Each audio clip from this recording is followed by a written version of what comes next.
الشيطان الرجيم بسم الله الرحمن الرحيم وعباد الرحمن الذين يمشون على الأرض هونا وإذا خاطبهم الجاهلون قالوا سلاما والذين يبيتون لربهم سجدا وقياما والذين يقولون ربنا اصرف عنا عذاب جهنم إن عذابها كان غراما صدق الله العظيم. تمام تعریفیں اللہ رب العالمین کے لیے، ہم اسی کی حمد و ثنا بیان کرتے ہیں، اسی کی بڑائی اور کبریائی کو تسلیم کرتے ہیں، اس بات پر یقین کرتے ہیں کہ زندگی اور موت صرف اسی کے اختیار میں ہے، بیماری اور شفا کا دینا اسی کے ہاتھ میں ہے، رزق میں تنگی اور فراخی کا اختیار بھی اسی کے پاس ہے، اور قوموں کا عروج و زوال بھی تنہا اسی کے اختیار میں. درود و سلام تمام انبیاء و مرسلین پر، بالخصوص خاتم النبیین محمد عربی صلی اللہ علیہ وسلم پر.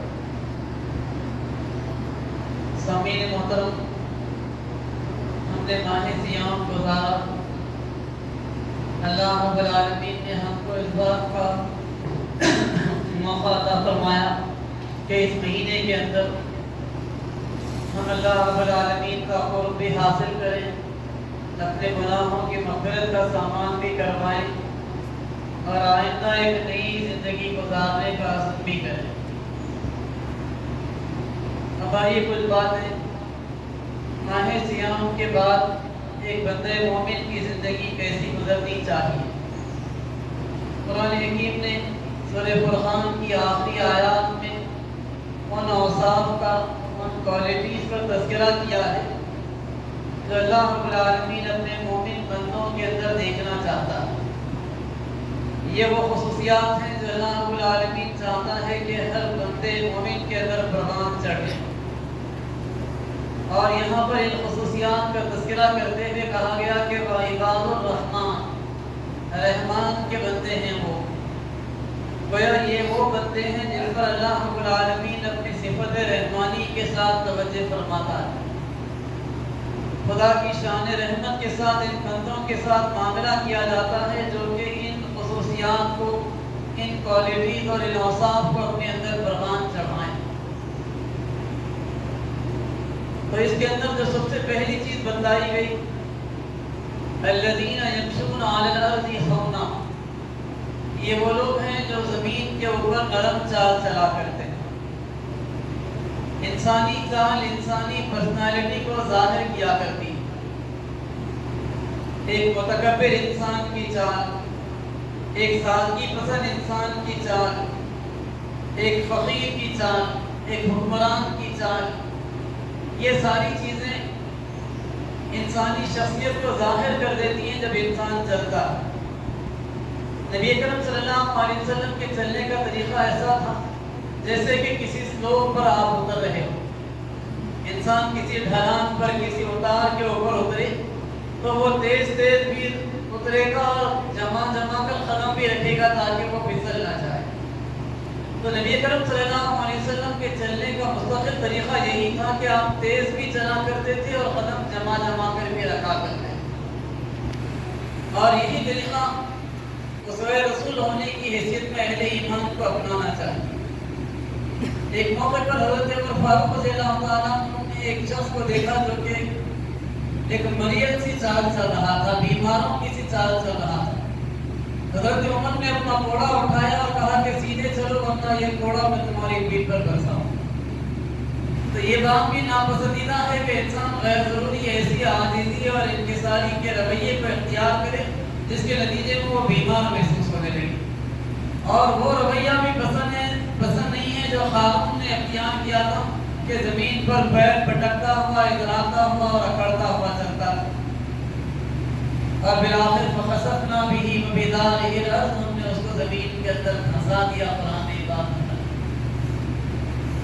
تو وہ رویہ اختیار کرنا چاہیے جو نبی اکرم صلی اللہ علیہ وسلم کا رویہ تھا. اور قرآن نے کہا کہ ولا تمشي في الارض مرحا، زمین میں اکڑ کر مت چلو، انك لن تخرق الارض ولن تبلغ الجبال طولا. تمہارے اندر اتنی طاقت ہے کہ تم پیر پٹکتے ہوئے چلو تو زمین کو پھاڑ دو، نہ تمہارے اندر اتنی قوت ہے کہ تم پہاڑوں کو مسخر کرتے ہوئے چل سکو۔ تو اہل ایمان کی چال زمین کے اندر ایسی ہونی چاہیے کہ وہ نرم چال ہو، تیز چال ہو، اور اس کے ذریعے سے یہ محسوس ہو کہ یہ ایک سادگی پسند انسان ہے۔ غرور اور تکبر یا بیماروں کی سی چال، یہ دونوں بھی چیزیں اسلام کی نگاہ میں پسندیدہ نہیں ہیں اور رحمان کے بندوں کی پسندیدہ صفت نہیں۔ رحمان کے بندوں کی جو دوسری پسندیدہ صفت کا یہاں پر تذکرہ کیا گیا وہ یہ ہے کہ وَإِذَا خَاطَبَهُمُ الْجَاهِلُونَ قَالُوا سَلَامًا، جاہلوں سے ان کا سابقہ پڑ جائے تو وہ یہ کہتے ہیں کہ تم کو سلام، اور وہ وہاں سے گزر جاتے۔ جاہلوں سے انسان اگر الجھے تو اس کے نتیجے میں خود اس کا وقار متاثر ہوتا۔ اسی لیے یہ نامناسب بات ہے کہ انسان جاہلوں کے ساتھ بحث اور مباحثہ کرے، ان کے ساتھ الجھے اور اس کے نتیجے میں اپنی شخصیت اور اپنے وقار کو مجروح کر لے۔ اسی لیے اسلام نے اہل ایمان کے اس رویے کو بتایا کہ ان کا معاملہ یہ ہوتا ہے کہ لا نبتغي الجاہلین، کہ ہم جاہلوں سے الجھتے نہیں، ان سے اعراض نہیں کرتے، ان کو ہوائی کر کے وہ چلے جاتے ہیں۔ اللہ کے رسول صلی اللہ علیہ وسلم کے پاس ایک موقع پر ایک یہودی عالم دین آئے، زید ابن ثنا ان کا نام تھا۔ اللہ کے رسول اپنے صحابہ کے درمیان میں مسجد نبوی میں تشریف فرما تھے۔ نبی اکرم صلی اللہ علیہ وسلم کے پاس اس موقع پر ایک شخص باہر سے آیا اور اس نے آ کر اللہ کے رسول صلی اللہ علیہ وسلم سے کہا کہ اللہ کے رسول مجھے سخت ضرورت ہے کچھ مال کی۔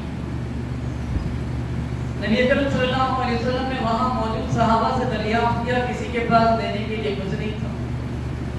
نبی اکرم صلی اللہ علیہ وسلم نے اپنے ایک نمائندے کو بھجوایا امہات المومنین کے گھروں پر، وہاں بھی جا کر خالی ہاتھ واپس آ گیا۔ تو اس موقع پر وہ یہودی عالم دین زید ابن ثنا جو نبی اکرم صلی اللہ علیہ وسلم کے پاس مسجد نبوی میں آئے ہوئے تھے، انہوں نے کہا کہ محمد اگر آپ چاہیں تو میں بطور لون، بطور قرض آپ کو کچھ سونا دے سکتا ہوں۔ چونکہ ان صاحب کی ضرورت سخت تھی اور نبی اکرم صلی اللہ علیہ وسلم ان کی مدد کرنا چاہتے تھے، اس لیے اللہ کے رسول نے قرض کے طور پر کچھ سونا لے دیا اور ان صاحب کو دے دیا، اور اس طریقے سے وہ مسئلہ حل ہو گیا۔ کچھ عرصہ گزرا، نبی اکرم صلی اللہ علیہ وسلم اپنے ساتھیوں کے ساتھ اسی طریقے سے مسجد نبوی میں تشریف فرما تھے۔ وہی یہودی عالم دین زید بن ثنا آئے اور اللہ کے رسول صلی اللہ علیہ وسلم کو انتہائی سخت لہجے میں مخاطب کرنا شروع کیا۔ کہا کہ اے محمد تم نے میرا قرض اب تک واپس نہیں کیا، حالانکہ قرض کی واپسی کے لیے جو تاریخ مقرر ہوئی تھی ابھی وہ نہیں گزری تھی، ابھی اس میں کچھ دن باقی تھے، لیکن اس کے باوجود انتہائی درست لہجے میں انہوں نے کہا کہ اے محمد تم نے میرا قرض اب تک واپس نہیں کیا، تمہارے باپ دادا سب کی روش یہی ہے کہ لوگوں سے قرضہ لیتے ہو اور وقت پر واپس نہیں کرتے۔ انتہائی سخت جملے انہوں نے نبی اکرم صلی اللہ علیہ وسلم کے سامنے کہہ دی۔ حضرت عمر فاروق رضی اللہ تعالیٰ عنہ تو اس قدر بے چین ہوئے کہ اٹھ کر کھڑے ہو گئے، تلوار نکالی اور کہا کہ اللہ کے رسول اجازت دیجیے اس دشمن خدا اور دشمن رسول کی میں گردن مار۔ لیکن نبی اکرم صلی اللہ علیہ وسلم نے اس موقع پر حضرت عمر سے کہا کہ عمر نہ صرف جا کر ان کے قرض کی واپسی کا انتظام کرو، بلکہ غصے میں تم نے جو قتل کی بات کہی ہے اس کے بدلے میں کچھ کھجوریں ایکسٹرا تم مل دو۔ اللہ کے رسول صلی اللہ علیہ وسلم نے ان کی جہالت کے جواب میں کوئی ایسے رویے کو اختیار نہیں کیا جس کے نتیجے میں اللہ کے رسول کا وقار مزید مجروح ہو جائے، بلکہ اللہ کے رسول نے ان سے اعراض کیا، ان کو کوئی جواب اللہ کے رسول نے نہیں دیا، بلکہ حضرت عمر کو یہ ہدایت دے دی اور اس طریقے سے نبی اکرم صلی اللہ علیہ وسلم نے اس مسئلے کو ختم کر دیا۔ تو اس طریقے سے قرآن حکیم اہل ایمان کو اس بات کی تعلیم دیتا ہے کہ وہ جاہلوں سے الجھے نہیں، بلکہ جاہل اگر ان کے منہ کو آئے تو وہ کہہ دیں کہ سلام ہو تم پر، اور وہ وہاں سے گزر جائیں۔ پھر قرآن حکیم اہل ایمان کی تیسری صفت یہاں پر بتلاتا ہے، وَالَّذِينَ يَبِيتُونَ لِرَبِّهِمْ سُجَّدًا وَقِيَامًا، جن کی راتیں سجدوں اور قیام میں گزرا کرتی۔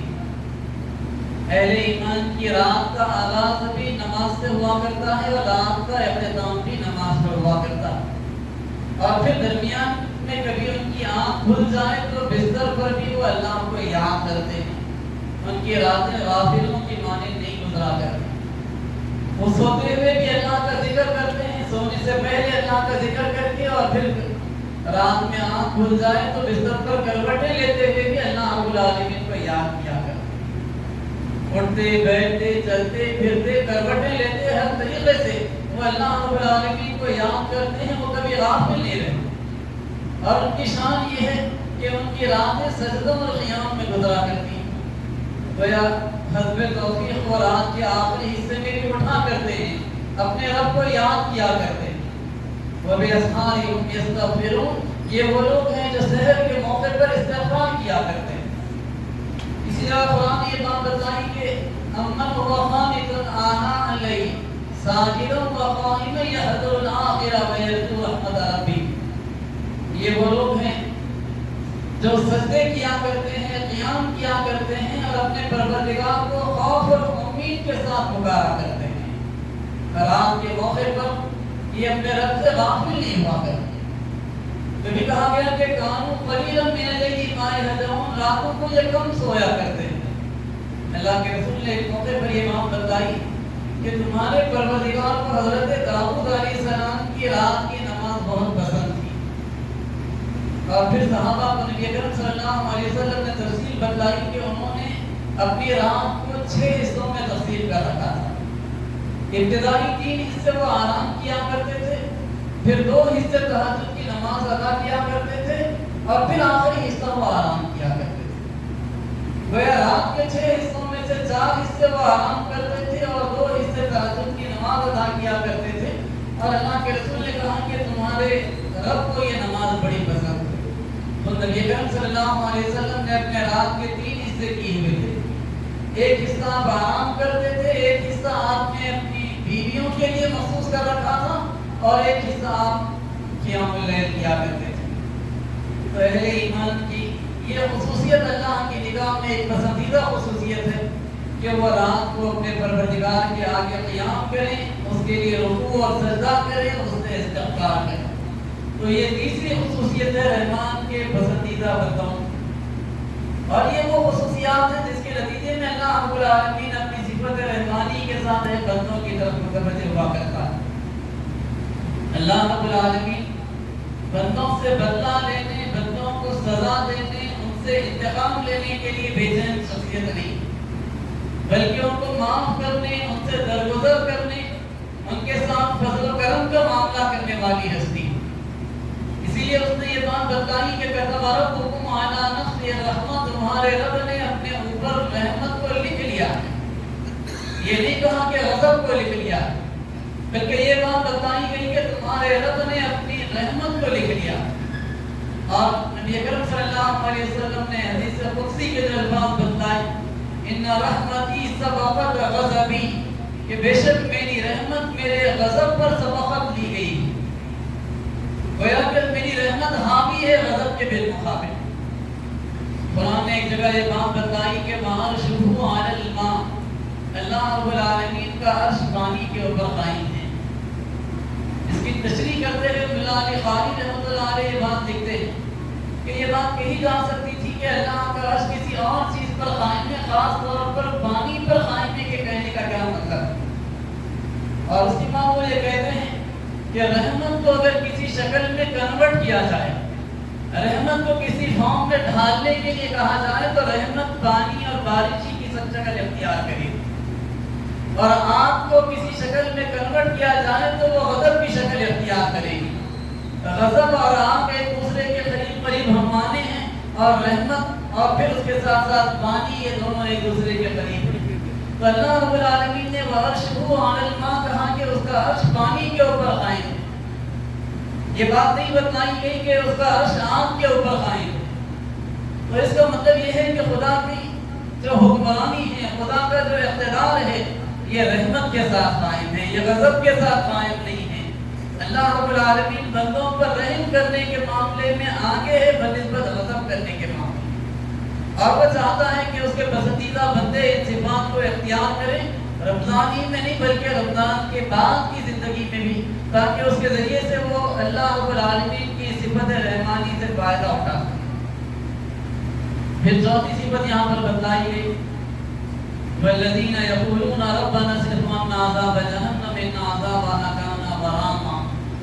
یہ وہ لوگ ہیں جو دعائیں کرتے ہیں کہ اے پروردگار ہمیں نار جہنم سے بچا لے، ہمیں عذاب جہنم سے بچا لے، اس لیے کہ جہنم کا عذاب تو جان کا لاگو ہے، وہ بڑی ہی بری جگہ ہے، بڑا ہی برا ٹھکانہ ہے، ہم کو تو اس سے بچا لے۔ تو اہل ایمان کی یہ مستقل دعا ہوا کرتی ہے، مستقل تمنا ہوا کرتی ہے کہ وہ چاہتے ہیں کہ وہ آگ سے بچ جائیں، اللہ رب العالمین کے غضب سے بچ جائیں، نار جہنم سے ان کی حفاظت ہو جائے، تو اس کے لیے یہ مستقل دعائیں کرتے ہیں۔ یہ ان کی چوتھی صفت کے طور پر یہاں پر بتلایا ہے۔ پھر اس کے بعد ان کی پانچویں صفت بتلائی گئی، والذین اذا انفقوا لم یسرفوا ولم یقتروا وکان بین ذلک قواما۔ یہ وہ لوگ ہیں جو کہ خرچ کرتے ہیں تو نہ فضول خرچی کرتے ہیں، نہ کنجوسی کے رویے کو اختیار کرتے ہیں، بلکہ اعتدال کے ساتھ درمیانی رویے کو اختیار کرتے ہوئے خرچ کرتے ہیں۔ یہ بات بھی ناپسندیدہ ہے کہ اللہ رب العالمین کسی کو صاحب فضل بنائے تو وہ فضول خرچی کے رویے کو اختیار کرے، اسراف کرے۔ فضول خرچی یا اسراف یہ ہے کہ انسان یا تو ان جگہوں پر خرچ کرے جہاں پر خرچ کرنے کی ضرورت نہیں ہے، یا یہ کہ حرام کے کاموں میں 1 روپیہ بھی خرچ کرے تو یہ فضول خرچی کی تعریف میں آئے گا۔ اگر انسان اس میں سے کوئی بھی رویے کو اختیار کرے، جہاں جتنی ضرورت ہے اس سے زیادہ کا خرچ بھی فضول خرچی ہے، حرام کاموں میں 1 روپیے کا خرچ بھی فضول خرچی ہے، اور نمائشی کاموں اور دکھاوے کے لیے انسان خرچ کرے تو یہ بھی فضول خرچی کی تعریف میں آتا ہے۔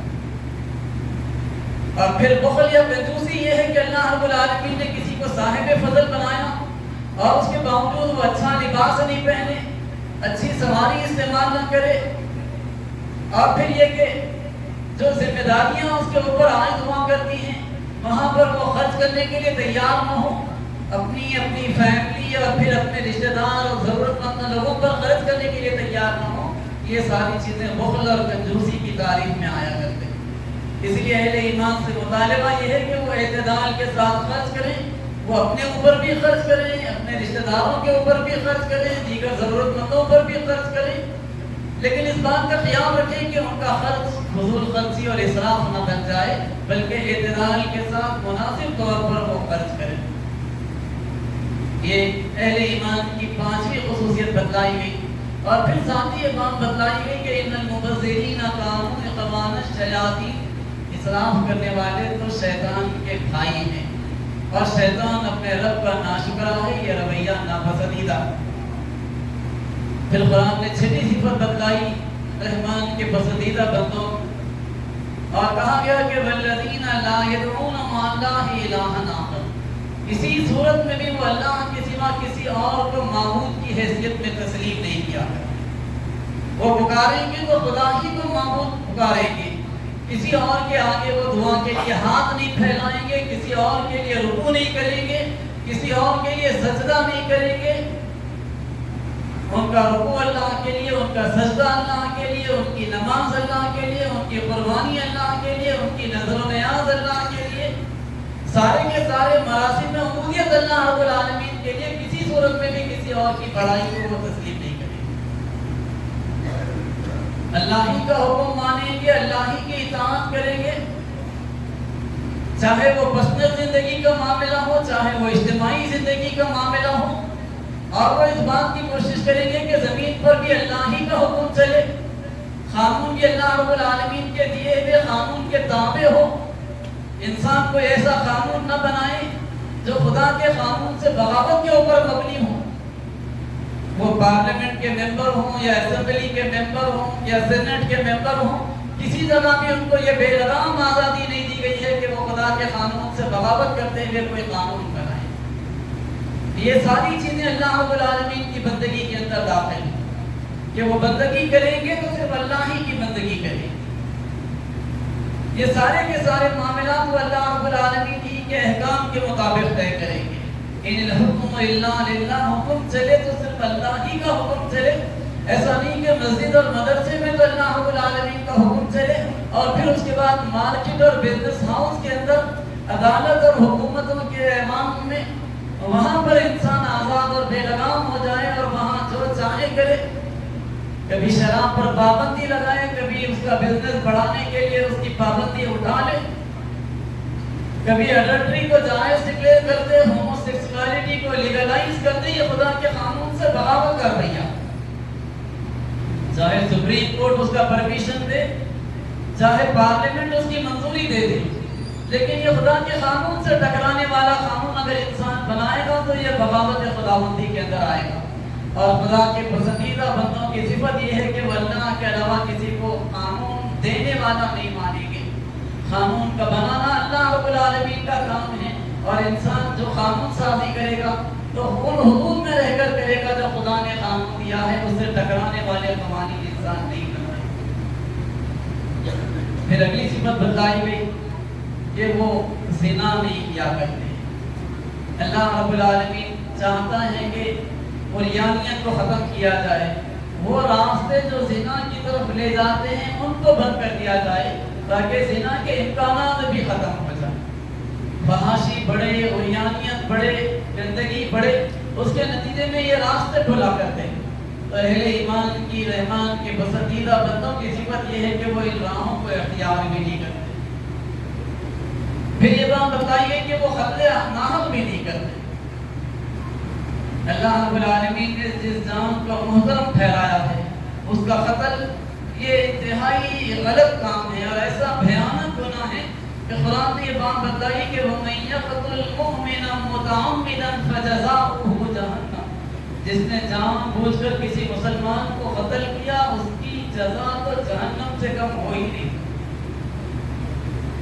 مسلمان کا قتل تو ایک بہت بڑا جرم ہے. اللہ کے رسول صلی اللہ علیہ وسلم نے ایک موقع پر یہ بات بتائی خانہ کعبہ کو مخاطب کرتے ہوئے کہ اے کعبہ تم میرے لیے بڑا قابل احترام, تم میرے لیے بڑا محترم ہے, لیکن ایک مسلمان کی جان میری نگاہ میں تجھ سے کہیں زیادہ قابل احترام. قتل ناحق اللہ کی نگاہ میں کتنا ناپسندیدہ ہے اس سے اس بات کا اندازہ کیا جا سکتا. صرف مسلمانی کا قتل نہیں, کسی غیر مسلم کا قتل یہ بھی اللہ کی نگاہ میں ناپسندیدہ. اور قرآن نے اس کے اوپر بھی قانون قصاص کو جاری کرنے کا حکم دیا اور کہا کہ وَلَكُمْ فِي الْقِصَاصِ حَيَاةٌ يَا أُولِي الْأَلْبَابِ. خون کا بدلہ خون سے لینے میں تمہارے لیے زندگی ہے اے عقل رکھنے والوں. دور فاروقی میں ایک کیس حضرت عمر رضی اللہ تعالیٰ عنہ کے پاس جب آیا کہ ایک مسلمان نے ایک کرسچن کو قتل کر دیا, تو جواب میں حضرت عمر فاروق رضی اللہ تعالیٰ عنہ خلیفہ کی نگرانی میں اس کرسچن مقتول کے رشتہ داروں کو اس بات کا اختیار دیا گیا کہ چاہے تو بدلے میں اس قاتل مسلمان کو وہ قتل کریں یا تو خون بہا کے طور پر کچھ رقم لے کر اسے معاف کر دیں. لیکن اس کرسچن مقتول کے رشتہ داروں نے کہا کہ ہم کچھ رقم لے کر معاف کرنا نہیں چاہتے, ہم جواب میں قتل ہی کرنا چاہتے ہیں. تو خلیفہ وقت کی نگرانی میں اس قاتل مسلمان کو قتل کیا گیا. تو قرآن نے بات ناپسندیدگی کی نگاہ سے دیکھتا ہے کہ کسی بے گناہ کو, کسی معصوم کو قتل کر دیا جائے. البتہ قرآن اس بات کو بھی ناپسند کرتا ہے کہ مجرم کو آزاد چھوڑ دیا جائے اور لوگوں کو اس طریقے سے نظر انداز کیا جائے کہ ایک جرم کے بعد دوسرا جرم کرنے کے لیے وہ آزاد ہے اور پھر دوسرے جرم کے بعد وہ تیسرا جرم کریں اور اس طریقے سے سوسائٹی میں لوگوں کی زندگی کو اذیت کریں. اس وجہ سے یہ بات بتائی گئی کہ خون کا بدلہ خون سے لینے میں تمہاری سوسائٹی کی زندگی ہے عقل رکھنے والا. پھر اس کے بعد یہ بات بتائی گئی کہ یضاعف لہ العذاب یوم القیامۃ ویخلد فیہ مہانا. جو بھی ان تینوں گناہوں میں سے کچھ کوئی گناہ کرے گا اسے بار بار عذاب دیا جائے گا. اللہ کے علاوہ کسی اور کو خدا کے طور پر تصدیق کرنا, زنا کرنا, قتل ناحق کرنا, یہ تینوں ایسے شدید گناہ ہیں کہ اس کے بارے میں بتایا گیا کہ جو کوئی بھی ان تینوں میں سے کوئی گناہ کرے گا اسے بار بار عذاب دیا جائے گا, ذلت کا عذاب اسے دیا جائے گا. الا من تاب وآمن وعمل عملا صالحا, سوائے اس کے جو توبہ کرے, ایمان لائے, عمل صالح کے رویے کو اختیار کرے. فاولئک یبدل اللہ سیئاتہم حسنات, اللہ اس کے گناہوں کو نیکیوں میں تبدیل کر دے گا. وکان اللہ غفور الرحیم، اللہ رب العالمین غفور بھی ہے، رحیم بھی۔ انسان سے گناہ ہو جائے، غلطی ہو جائے، اس کے بعد اس کو احساس ہو اور پھر وہ پلٹے، اس کے اوپر نادم بھی ہو، خدا کے سامنے اعتراف و اقرار بھی کرے اور آئندہ اس گناہ کو نہ کرنے کا عزم بھی کرے، اور بندوں کے کسی حق کو اس نے مارا ہے تو وہ حق بھی ادا کرے، اس کی تلافی کرے، تو پھر اس کے ساتھ یہ بشارت ہے کہ اللہ رب العالمین گناہوں کو معاف کر دے گا، ان سے درگزر کر دے گا، اور پھر گناہوں کے بدلے میں اللہ رب العالمین نیکیاں کرنے کی توفیق عطا فرمائے۔ اور پھر اس کے بعد مزید آگے بات بتائی گئی کہ وہ لوگ جو دعائیں کیا کرتے ہیں کہ پروردگار ہماری بیویوں اور ہماری اولاد کو ہماری آنکھوں کی ٹھنڈک بنا، جھوٹی گواہی یہ لوگ نہیں کیا کرتے۔ یہ ساری صفات بتلا کر کہا گیا آخر میں کہ اولئک یجزون الغرفۃ بما صبروا، یہ وہ لوگ ہیں جن کے صبر کے بدلے میں ہم نے ان کے لیے جنت کے بالا خانے تیار کر رکھے ہیں، خالدین فیہا، اس میں وہ ہمیشہ رہیں گے، حسنت مستقرا و مقاما، کیا بہترین مقام ہے، کیا بہترین ٹھکانہ ہے ان لوگوں کو ملے گا جو یہ صفات اختیار کرتے ہیں۔ تو اس طریقے سے قرآن حکیم کی یہ آیات بتلاتی ہیں کہ ماہ صیام کے بعد کی زندگی میں اگر ایک بندہ مومن ان خصوصیات کو اپنے اندر پروان چڑھائے گا تو اس کے نتیجے میں وہ اللہ رب العالمین کی صفت رحمانی کے ساتھ اپنا توافر کرنے میں کامیاب ہوگا، اور پھر اللہ رب العالمین اس کو جنت کے اندر ٹھکانہ عطا کرے گا۔ اللہ رب العالمین یہ چاہتا ہے کہ اہل ایمان کی زندگی مستقل طور پر تبدیل ہو، یہ اچھی خصوصیات ان کے اندر پروان چڑھے اور برائیاں ان سے دور ہوں، ایک پاکیزہ زندگی کو وہ اختیار کرے، تو اس کے نتیجے میں وہ اللہ رب العالمین کی رحمت کے مستحق بنے۔ اللہ سے دعا ہے کہ اللہ رب العالمین ہمیں ان صفات کو اختیار کرنے کی توفیق عطا فرمائے۔ آمین۔ وآخر دعوانا